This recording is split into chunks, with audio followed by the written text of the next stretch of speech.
Hi folks, welcome back to the Hoard. Here at the Hoard we have something known as the Ride of Shame. The Ride of Shame is when you can't go around back under your own power, so you got to be dragged. And unfortunately for this poor thing, that's what has to happen. I figured I'd take you guys for the ride. What the heck? You haven't seen the property lately.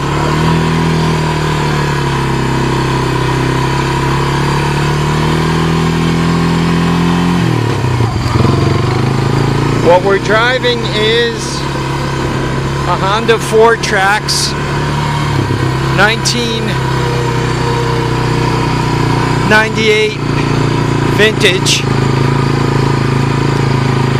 I guess I don't know.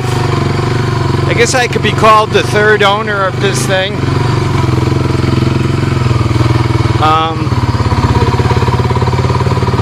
Because somebody bought it new, and I don't know if they ran low on money or what the story was, but it got turned in at a dealer, and then I bought it from the dealer. So I don't know, we could call me the second owner or the third owner. I don't know what we consider the dealership in the middle. I paid a lot of money for it back then. I think it was well, I own this house. It was probably only a couple of years old. I think I paid like $3,500 for it, plus tax, plus whatever else the dealer put on it, which was plenty. Been a good bike. Actually a perfect bike. Might as well cruise the property too. I like to go around back once in a while, especially during hunting season. Make sure nothing bad's going on back there. Nobody's putting up tree stands where they shouldn't be.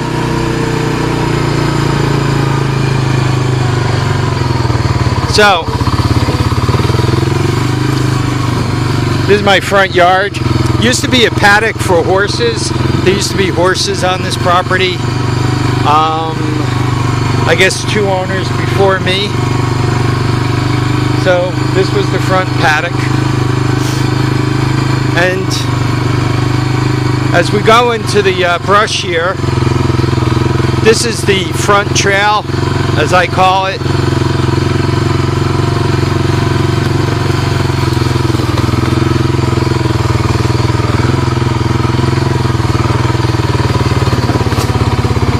You can see it could use a little maintenance.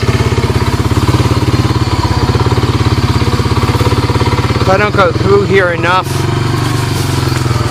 you can see I keep it cut, but if I don't go through here enough, I end up with spider webs and so forth that I got to kind of break through. Luckily, we don't have too many poisonous spiders up here. An occasional recluse. So, that was the front trail. And then we'll come out this way.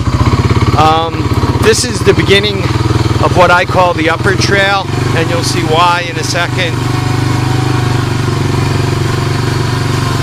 The upper trail does not flood. I don't have any trouble with that.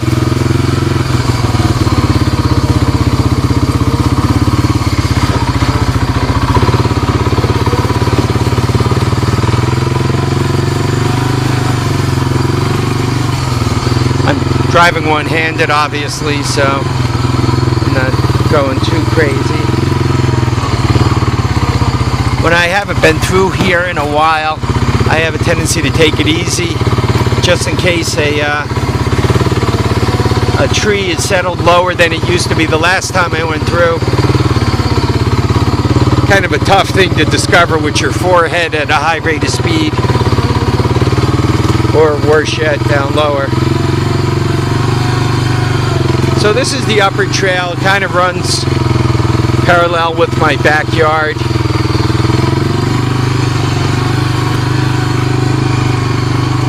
then we're going to make a right-hand turn here.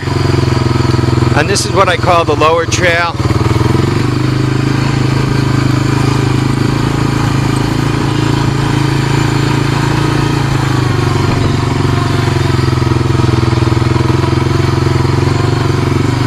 Yeah, occasionally there's some target practice here.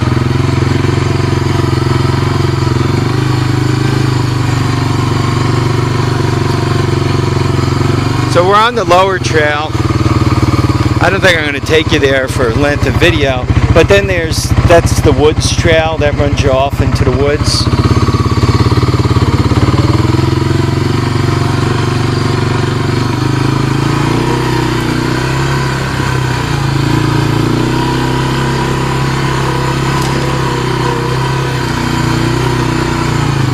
You can kind of see the center of the trail is worn.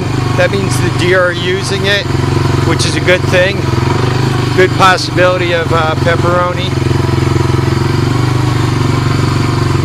I tend to maintain this open area here.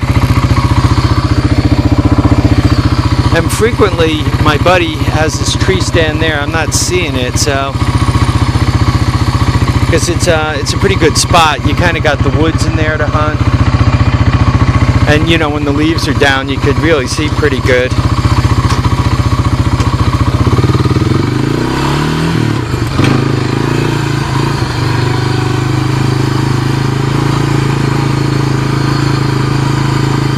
We're coming up. There's kind of a part-time pond, and I'm not going to be able to show it to you through the brush, but it's kind of like right there. So, and what happens is when it drains through this area here. So this tends to be a little bit wet. Right now it's dry, but it tends to be a little bit wet.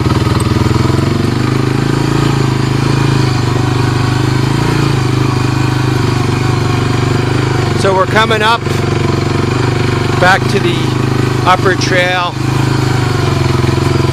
and that intersection here. So that's the upper trail, and then remember where I took the right, that put me on the lower trail.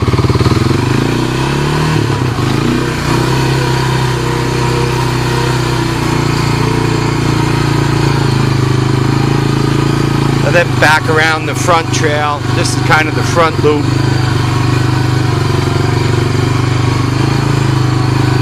That's where you come out by my driveway.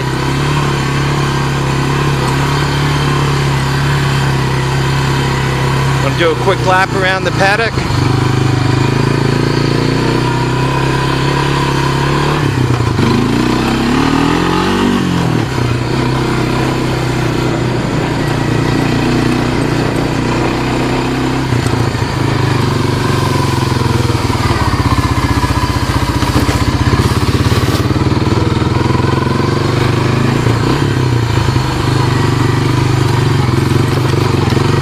Little kind of stream thing in the front there. I have a culvert that goes over it. It's good to get this out, wind it up a little bit.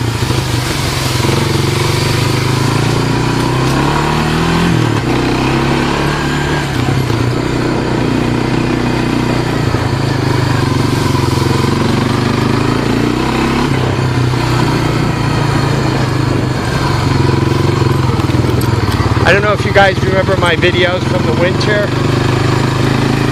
when I was doing the course.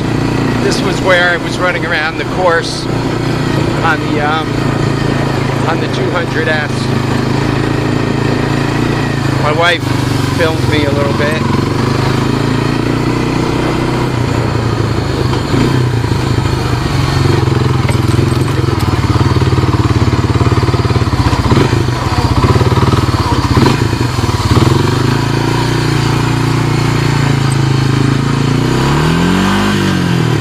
I've already shredded the leaves a couple of times. I'd say maybe 30 or 40% of them are down. Probably a little more than half still have to fall. You can see the colors really haven't changed much. So that's a tour of the Hoard. The good thing about the Hoard is it's one of the safest places to be. A lot of people really don't like going down blind driveways, and that's what I have here, right along a long driveway. That once you're down on the end of it, you don't know what you're going to find. You don't know if you're going to find me or Chuck or a cop, or what you're going to find at the end of the long blind driveway. So it has a tendency, you know, people don't come down the driveway unless they know that they belong down going on the end of the driveway. The nice thing is I also have neighbors up and down the street who are technically more advanced than I am. They actually have cameras on the outside of their homes. There's been some destruction of mailboxes and all, so they're like monitoring their mailboxes to see who's damaging them. And with that, every car that goes up and down the street gets its license plate recorded, and it's more than one house on both sides of me. So it's cool that all the traffic is recorded. And